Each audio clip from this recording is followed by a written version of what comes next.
Hey, this is Pamela Schneider. I'm the retail editor for Blue Book Services, and this is the Produce Reporter Week in Review. Greg, let's talk about food boxes because we seem to be the only ones really talking a lot about food boxes. Yeah, You've we got an hinted at answer. it last week because I hadn't gotten all the interviews and I had some questions outstanding with USDA.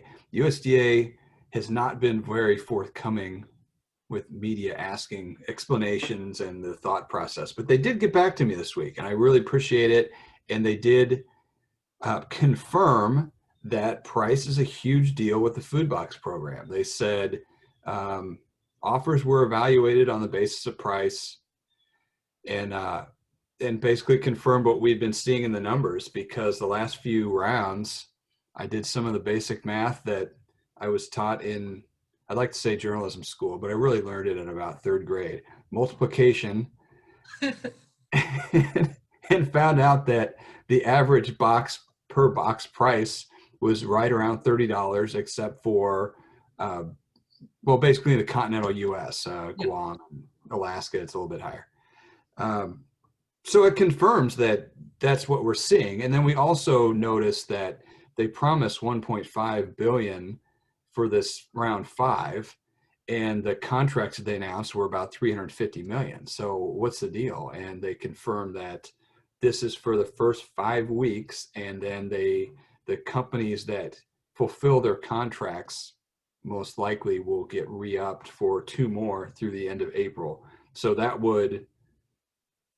ought to come close. Well, the USDA says that would get up to the 1.5 billion through the end of April.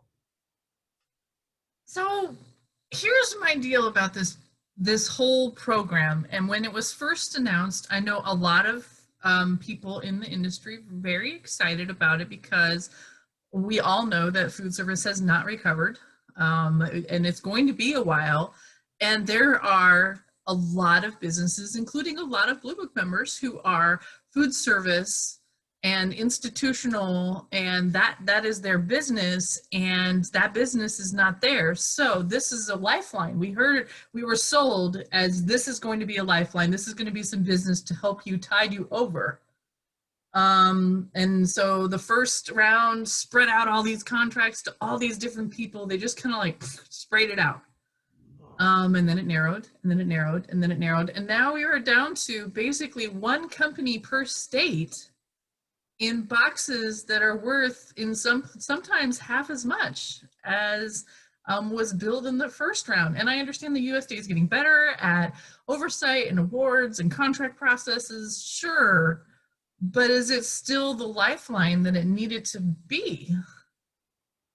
Well, in I would say, since we're in winter, we really have a fairly limited amount of produce that can even get in the boxes, because it has to be domestic and it has to be basically overproduced, and it has to be in season because it's winter. So, basically what they're doing is they're saying it's going to be bags of citrus and apples and potatoes and onions and maybe carrots. And it's nutritious. I guess no, it's not ideal. And I talked with Molly Van Loo, who is the nutrition VP at United Fresh, and we talked about what the future of this program might be. They are trying to work with members of the new administration and USDA to get this program continued, but they want to be produce only boxes, because as she rightly points out, we went from 15 to 20 pound produce boxes to 30-pound boxes, of which produce is 1/3. So that's a lot less. Mm-hmm. And there's a lot less you can do with it, because when we talked to people last summer, we talked to like a peach company that was putting in locally grown peaches, and the whole idea of it being domestic and regional is to have it have local produce and help the local growers who are harmed by not having a food service outlet. That's not the situation where it is right now in the winter. But maybe if they continue the program, it can get back to that, especially when stuff gets in season again. And there's so much uncertainty with the food service market. We had a big story from the National Restaurant Association talking about all the losses. It was like $250 billion in 2020. But on the flip side, we are starting to see areas that have been closed for a long time opening up again. So it's like it's week to week.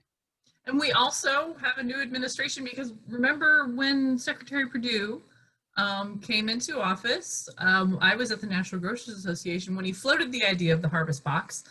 And this is very much one of his do right and feed people kind of notions. And then we have, I believe Tom Vilsack was nominated. I don't know if the confirmation's been gone through yet.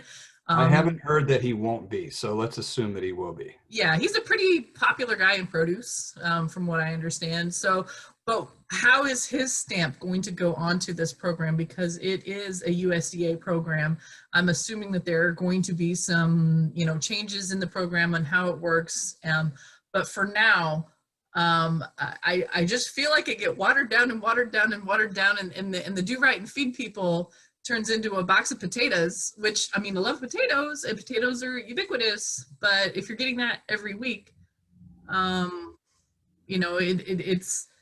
it's doing less for fewer people. And I feel like, As they will point out, and this is, I've done some analysis on this too.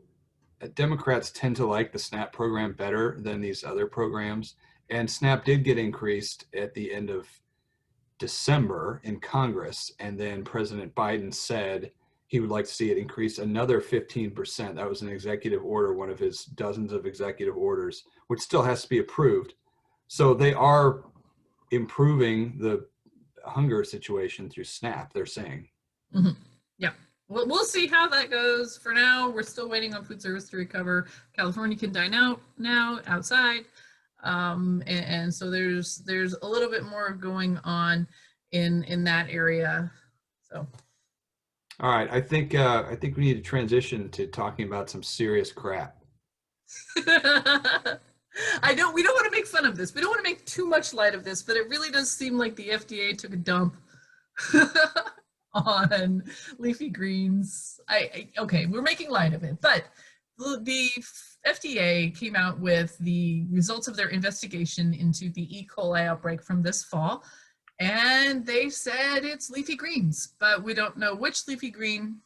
We don't know exactly what happened, except the Produce Marketing Association and the Leafy Greens Marketing Association both pointed out that they found the exact strain in poop that was in the road uphill from leafy greens. Yes, there are a lot of juvenile jokes we can make about this, but it would all be BS. Okay. All right. So, but seriously, though. Well, LGMA pointed out that they've known this for a while, and they came out within hours of FDA's release on this information about closing the investigation. And they've said they have a technical committee that's been working on it and has already come up with some solutions. And that's the direction that we want to hear. And Frank Giannis, the Deputy Commissioner for Food Policy and Response, no stranger to produce, used to be with Walmart, commented about the wrapping up the investigation, and he does really talk about the increasing awareness of this adjacent land use is one of the specific goals of the FDA and their Leafy Greens Action Plan, which was launched in March. And so he reinforced that they are dedicated to working together with the industry to find a way to mitigate these issues and to, I guess, flush out any of the problems that they're going to continue to have. Okay, last one, I promise. Well, LGMA's release gets into the fact that they have an adjacent land subcommittee, and they are working with amongst themselves and other groups with the buffer distance.